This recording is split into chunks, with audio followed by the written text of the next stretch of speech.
Hello student, आप सभी को स्वागत है हमारे यूट्यूब चैनल में जीएस गुरु विद समी के साथ। आज के सेशन काफ़ी इंपॉर्टेंट सेशन है स्टूडेंट के लिए। एग्जाम के दृष्टिकोण से ये टॉपिक काफ़ी महत्वपूर्ण है और भारत में रहने वाले प्रत्येक नागरिक के लिए भी ये वीडियो काफ़ी इम्पोर्टेंट है, क्योंकि हम जिस देश में रहते हैं हमें ये पता होना चाहिए कि हमें क्या अधिकार मिला है। ठीक है, इसलिए ये वीडियो आप लोगों के लिए काफ़ी इम्पोर्टेंट है। जैसे कि आपको हेडिंग से पता चल गया आज का सेशन क्या है, वो है मौलिक अधिकार या फंडामेंटल राइट्स। ठीक है, चलिए आज का सेशन हम शुरू करते हैं। सबसे पहले हमें पता होना चाहिए कि अधिकार क्या है, अधिकार कितने प्रकार के हैं जो हमें मिला है। तो सबसे पहले हम अधिकार के बारे में बात करते हैं, राइट्स जो हमें मिला है। ठीक है, राइट्स तो हमें मूल रूप से 3 प्रकार का अधिकार मिला है। ठीक है, 3 प्रकार का अधिकार मिला है। सबसे पहला अधिकार फंडामेंटल राइट्स। हम मौलिक अधिकार को शॉर्ट में एफआर लिखेंगे। एफआर कहने का मतलब है फंडामेंटल राइट्स। ठीक है, दूसरा संवैधानिक अधिकार, संवैधानिक अधिकार, और तीसरा हो गया है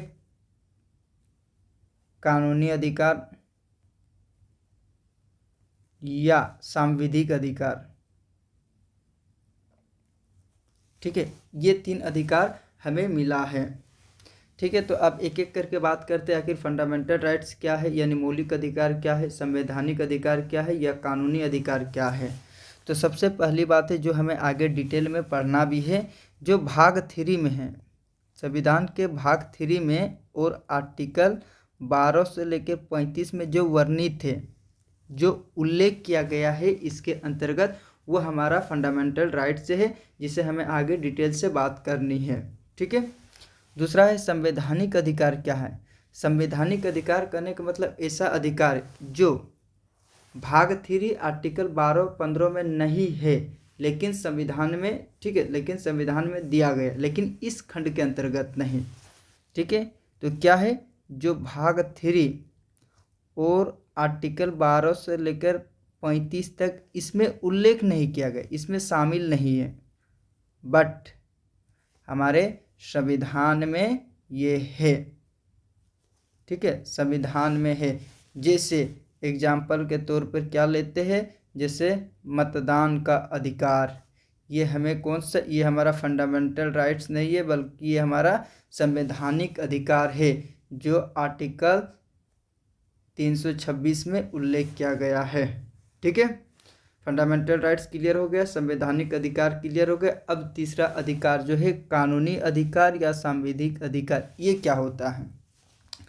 इसमें जो संसद, ठीक है, संसद या विधानमंडल, ठीक है, इसमें जो कानून बनाता है, ठीक है, कहने का मतलब है कि जो संसद हो, संसद या विधानमंडल में जो सदस्य बैठे हैं, हमारे संसद हो या विधानसभा का सदस्य, इसने जो कानून पारित किया है और इसके तहत हम लोगों को जो अधिकार दिया है, मिला है, उसे हम कानूनी अधिकार कहते हैं। जैसे एग्जाम्पल के तौर पे हम देख लेते हैं कि जैसे एग्जाम्पल के तौर पे हम देखते हैं क्या कि एक सप्ताह में 7 दिन होता है। 7 दिन में क्या है कि हमें 6 दिन काम करना है, संडे को छुट्टी है।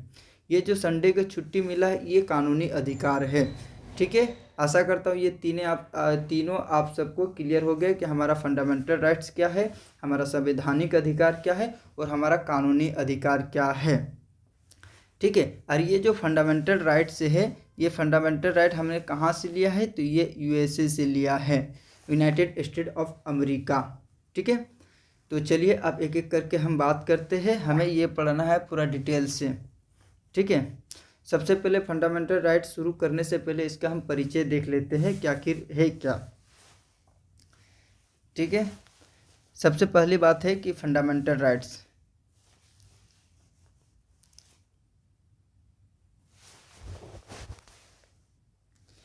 ठीक है, चलिए फंडामेंटल राइट्स स्टार्ट करते हैं। सबसे पहली बात, हमारे जो मूल संविधान थे, मूल कहने का मतलब शुरुआती दौर में जब संविधान बना था उस टाइम हमें 7 फंडामेंटल राइट्स दिए गए थे। ठीक है, 7 फंडामेंटल राइट्स दिए गए। ये 7 फंडामेंटल राइट्स क्या क्या है ये हम एक एक करके बात करेंगे। अभी 7 फंडामेंटल राइट्स दिया गया था, लेकिन 44वें संविधान संशोधन किया, लेकिन 44वें संविधान संशोधन 1978 में किया। और इसमें क्या किया, 2 आर्टिकल को हटा दिया। एक आर्टिकल 19 क्लोज 1 सब क्लोज एफ। ठीक है जी, ओके, एफ को हटा दिया। ठीक है, आर्टिकल 19 क्लोज 1 सब क्लोज एफ को क्या क्या हटा दिया। दूसरा आर्टिकल 31 को, इसको भी हटा दिया। इसमें क्या था, इसमें संपत्ति का अधिकार दिया था, प्रॉपर्टी राइट्स। ठीक है, संपत्ति का अधिकार था। तो 31 में क्या है, इसमें भी संपत्ति का अधिकार दिया था, लेकिन इसमें डिफरेंस क्या है, डिफरेंस यही है कि ये केवल भारतीय नागरिक को प्राप्त था। ठीक है, और इसे सभी के लिए ये प्राप्त था। ये हटा दिया गया 44वें संविधान संशोधन 1978 के तहत। अब कितना बचा, तो अब 5 फंडामेंटल राइट से बचा। ठीक है, लेकिन याद रखना 86वें वे संविधान संशोधन किया।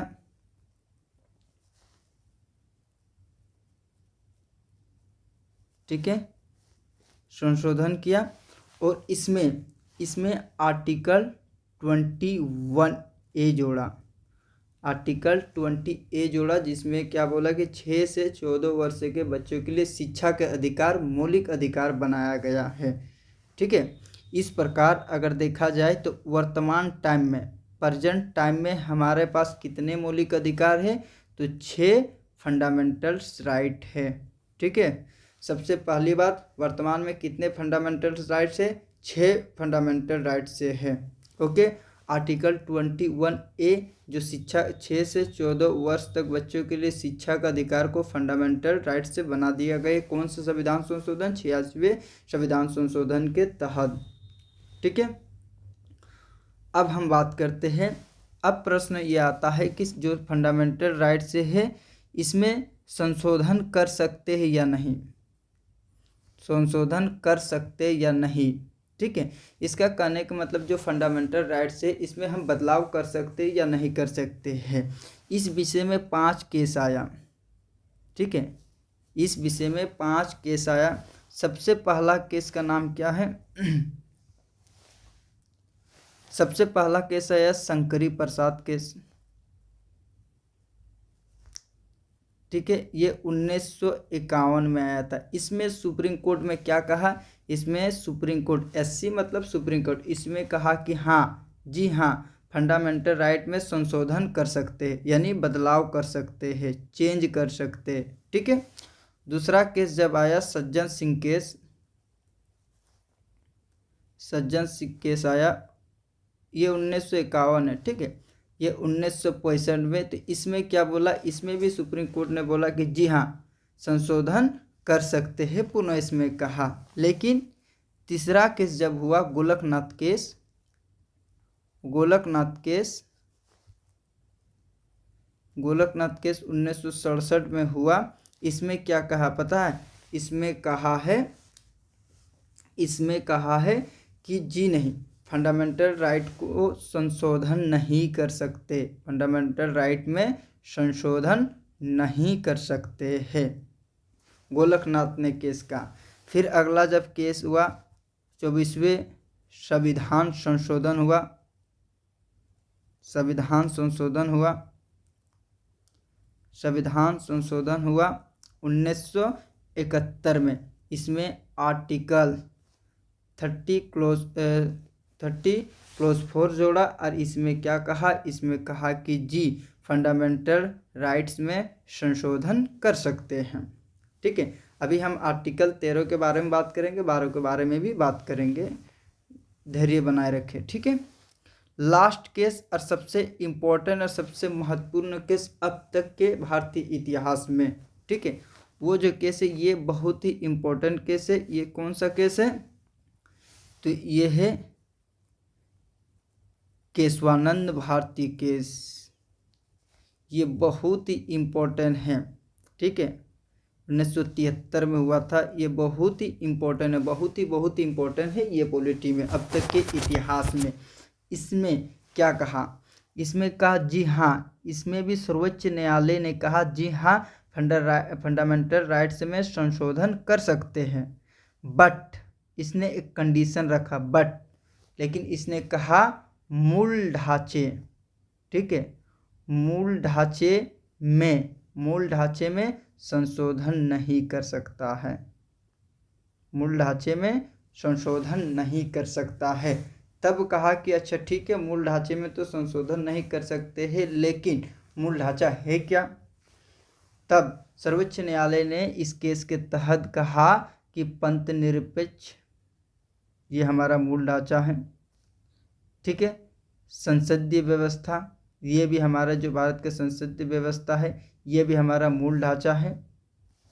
और क्या कहा, और कहा संविधान की सर्वोच्चता,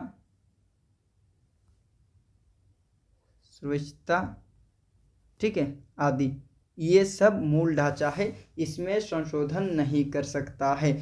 तो केशवानंद भारती केस से क्या इंपॉर्टेंट शब्द मिला हमें? इसमें इंपॉर्टेंट शब्द मिला कि मूल ढांचे का सिद्धांत दिया। क्वेश्चन ऐसा आता है कि मूल ढांचे के सिद्धांत किस केस के अंतर्गत दिया गया है? तो ठीक है, आपको पता है ये केशवानंद भारती केस 1973 में मूल ढांचे का सिद्धांत दिया है। ठीक है, इतना हो गया है।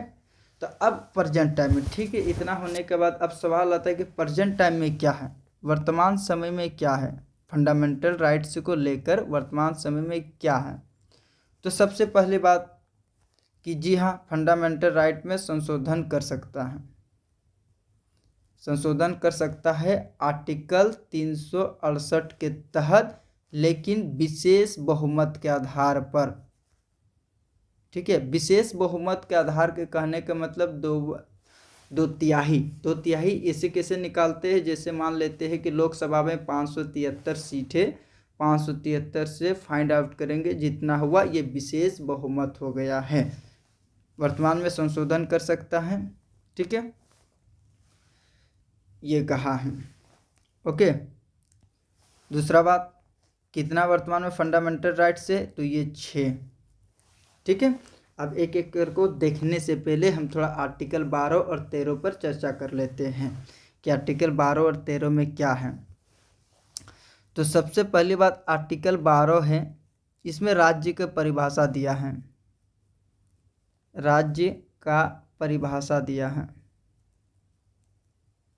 ठीक है, आप जो राज्य समझ रहे हैं वो ये राज्य नहीं है। ठीक है, एक एक्स्ट्रा बात आप जान ले, कहीं कहीं ऑब्जेक्टिव क्वेश्चन बन सकता है कि राज्य आखिर कहे किसे। ठीक है, ये अलग है, ये अलग है। ठीक है, ये राज्य कहे किसे, तो बोला राज्य के लिए क्या होना चाहिए जिसे हम राज्य कहे। तो इसके लिए बोला कि 4 चीज़ होना चाहिए जिसे हम राज्य के दर्जा दे सकते हैं। 4 चीज़। पहली बात क्या होनी चाहिए? भूभाग होनी चाहिए, मतलब ज़मीन होनी चाहिए बड़ी, और इस भूभाग में जनसंख्या रहना चाहिए। ठीक है, जनसंख्या रहना चाहिए। दूसरी बात, तीसरी बात क्या है? इस जनसंख्या को नियंत्रण करने के लिए सरकार होनी चाहिए। चौथी बात क्या है कि सरकार कैसी होनी चाहिए? तो सरकार संप्रभु होनी चाहिए। संप्रभु का मतलब ऐसा सरकार जो बाहरी और आंतरिक के बिना दबाव से स्वतंत्र रूप से निर्णय कर सके। मतलब अगर साधारण शब्दों में कहा कि बिना दबाव के निर्णय लेने वाली सरकार को संप्रभु सरकार कहा जाता है। ये राज्य के 4 तत्व होता है, इन्हीं तत्वों से मिलकर राज्य बनता है। ठीक है, ये बात क्लियर हो गई। अब आर्टिकल 12 में जो राज्य की परिभाषा दी है वो हम बात करते हैं। ठीक है, राज्य की परिभाषा इसमें कहा है, आर्टिकल कहा है कि राज्य के अंतर्गत हम किसे शामिल कर सकते हैं, राज्य के अंतर्गत हम किन्हें शामिल कर सकते हैं, किनको हम राज्य कर सकते हैं। इसके डिसाइड कौन करता है? तो सर्वोच्च न्यायालय इसका डिसाइड करता है। तो सबसे पहली बात बोला कि केंद्र के स्तर पर संसद। ठीक है, ओके। दूसरा बोला प्रांत के स्तर पर विधानमंडल। ओके, विधानमंडल कहने का मतलब विधानसभा, विधान परिषद, लोकसभा, राज्यसभा। ओके। अगर हम बात करेंगे स्थानीय स्तर पर, स्थानीय स्तर पर तो हम बात करेंगे पंचायत और नगर पालिका। ये राज्य के अंतर्गत शामिल है, जो आर्टिकल 12 में ये इसका परिभाषा दिया गया है। अगर चौथा देखेंगे अन्य में, अन्य में क्या है, वे सभी व्यक्ति, वे सभी व्यक्ति या संस्था, वे सभी व्यक्ति या संस्था जो सरकार के, ठीक है ना, जो सरकार के शक्तियों का प्रयोग करता है, शक्तियों का प्रयोग करता है, उसे हम राज्य कहेंगे, राज्य के अंतर्गत शामिल करेंगे।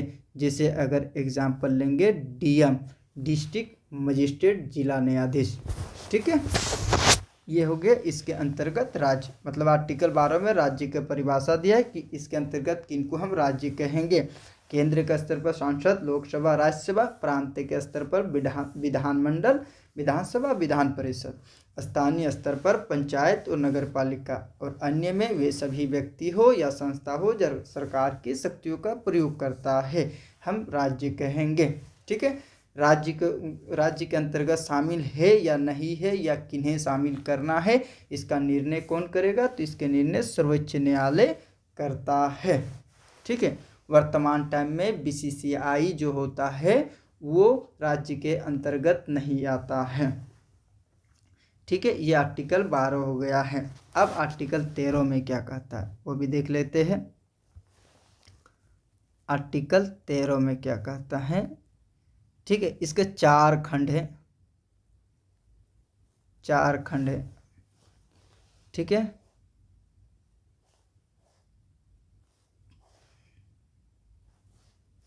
4 खंड है इसको, 13+1, 13+2, 13+3 और 13+4। अब एक एक देखेंगे कि इसमें क्या लिखा है। ठीक है,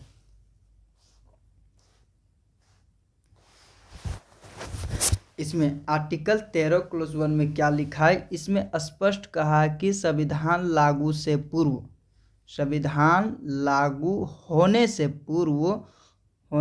पूर्व अगर कोई कानून बना है, पूर्व अगर कोई कानून बना है, ठीक है, संविधान लागू होने से पूर्व अगर कोई कानून बना है, ठीक है, और ऐसा कानून जो फंडामेंटल राइट्स का उल्लंघन करता है, ऐसा कानून क्या हो जाएगा, ऐसा कानून शून्य माना जाएगा, अबॉर्ट कर दिया जाएगा, खारिज कर दिया जाएगा। ठीक है, और 13+1 में स्पष्ट लिखा है कि मान लेते संविधान लागू होने से पूर्व अगर कोई भी ऐसा कानून पारित किया हो जो वर्तमान टाइम में फंडामेंटल राइट्स को उल्लंघन करता है, तो उसे क्या कहा जाए, शून्य घोषित कर दिया जाए। ठीक है, आर्टिकल 13+2 में क्या लिखा है, इसमें स्पष्ट कहा है कि सरकार ऐसा कोई भी कानून नहीं बनाएगा, ऐसा कोई भी कानून नहीं बनाएगा जो फंडामेंटल राइट्स का उल्लंघन करता हो। ठीक है, नहीं बनाएगा। अगर मान लेते कोई कानून बना दिया सरकार और जिस सीमा तक अगर फंडामेंटल राइट्स को उल्लंघन करता है तो उतना क्या हो जाएगा, शून्य घोषित कर दिया जाएगा। जैसे मान लेते सरकार ने कोई कानून पारित किया है, ठीक है, कानून पारित किया है, इसमें प्रावधान दिया गया है कि सार्वजनिक स्थान में बातचीत नहीं कर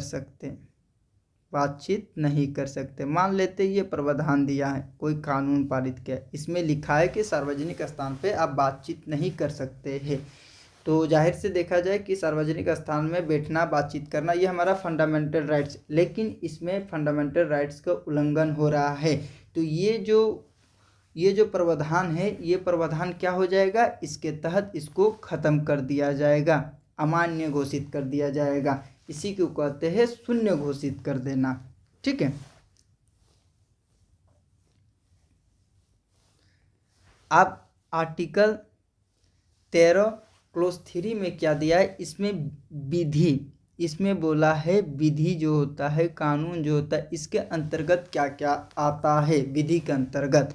तो इसमें बोला अध्यादेश जो राष्ट्रपति जारी करता है, या कोई आदेश हो, ठीक हो, या कोई नियम बनाया हो, या उपनियम हो, या समाज में कोई रूढ़ी हो या प्रथा, ये सब विधि के अंतर्गत आता है। ठीक है, इसमें बताया है।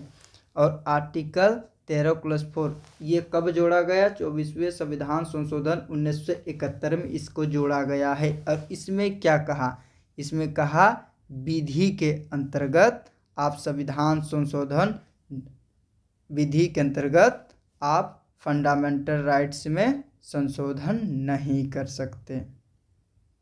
ठीक है, कहने का मतलब कोई अध्यादेश या कोई आदेश या कोई नियम या उपनियम बना के आप फंडामेंटल राइट्स में कोई संशोधन नहीं कर सकता है। संशोधन सिर्फ आर्टिकल 368 के तहत विशेष बहुमत के आधार पर ही किया जा सकता है। ठीक है, आशा करता हूँ यहाँ तक के आपको क्लियर होंगे।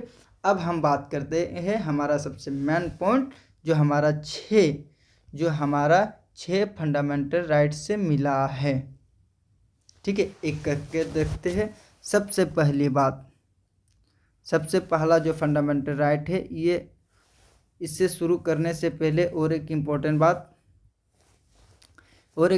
बात याद रखना, केवल भारतीय को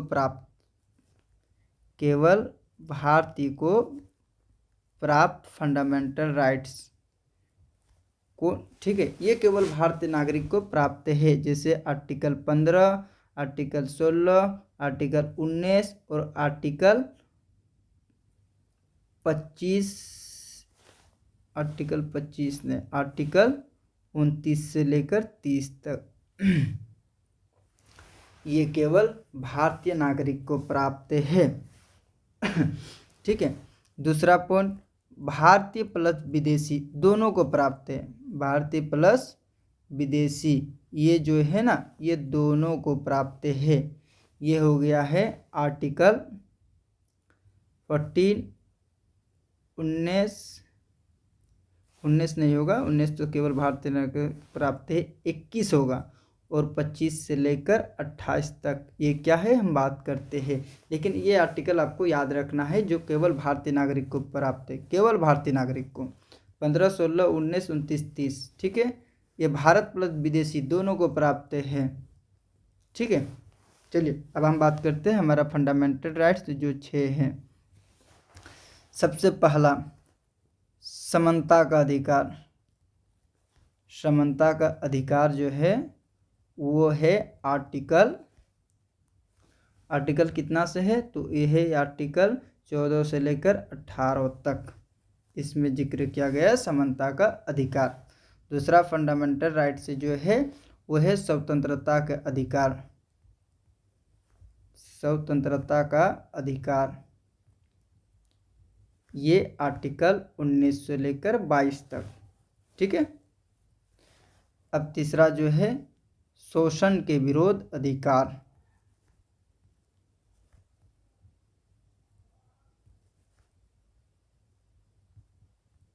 शोषण के विरोध अधिकार ये 23 से लेकर 24 तक।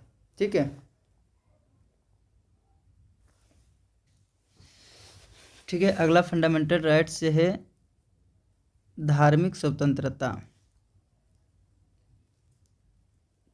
ये उल्लेख है आर्टिकल 25 से लेकर 28 तक। धार्मिक स्वतंत्रता हमारे भारत में सभी को, आपको पता है कि हमारे भारत में पंथ निरपेक्ष है, यानी सभी को अपना धर्म मानने का, स्वतंत्र रूप से पालन करने का आज़ादी है। ठीक है, पांचवा है सांस्कृतिक एवं शैक्षणिक अधिकार। शैक्षणिक अधिकार ये क्या है, ये आर्टिकल 29 से लेकर 30 तक। ठीक है, सांस्कृतिक एवं शैक्षणिक अधिकार यानी कि अपने जो कल्चरल है उसको आप कल्चरल को बनाए रखे, पालन करे, उसके लिए आपको फुल अधिकार है। आपके अल्पसंख्यक के जो शिक्षण अधिकार है उसको भी बनाए रखने के लिए अधिकार है, वो फंडामेंटल राइट से वाला है। अंतिम और सबसे महत्वपूर्ण है, अंतिम और सबसे महत्वपूर्ण है संवैधानिक उपचार। संवैधानिक उपचार जिसे आर्टिकल 32 में उल्लेख है। और संवैधानिक उपचार को डॉक्टर भीमराव अंबेडकर साहब ने इसे क्या कहा, संविधान का आत्मा कहा इसे। ठीक है, फंडामेंटल राइट्स का ये आत्मा है। ये किसने कहा, ये हमारे डॉक्टर भीमराव अंबेडकर साहब ने इसे कहा आत्मा। ठीक है, तो ये 6 फंडामेंटल राइट से हैं। अब आगे के वीडियो हम इसके नेक्स्ट जो पार्ट 2 आएगा, इसमें हम एक एक करके बात करेंगे कि आर्टिकल 14, 15, 16, 17, 18, 19 में क्या है, इसको एक एक करके बात करेंगे। ये वीडियो काफ़ी लंबा होने वाला है, इसीलिए मैं चाहता हूँ कि इसके एक अलग पार्ट आए, ताकि आपको याद करने में और देखने में ज़्यादा परेशानी ना हो। आशा करता हूं कि आप सभी विद्यार्थियों को ये वीडियो, ये जो जानकारी है, ये आपके एग्ज़ाम के दृष्टिकोण से महत्वपूर्ण होते हैं। ये साथ में जो तमाम उन भारतीय लोगों के लिए भी इम्पोर्टेंट है जो भारत नागरिक के अंतर्गत है, लेकिन उन्हें पता नहीं कि हमारे फंडामेंटल राइट से क्या क्या है। ठीक है, तो इसके पार्ट नेक्स्ट में आएंगे। तब तक ले यहीं तक आज की वीडियो। ठीक है, जय हिंद, जय भारत।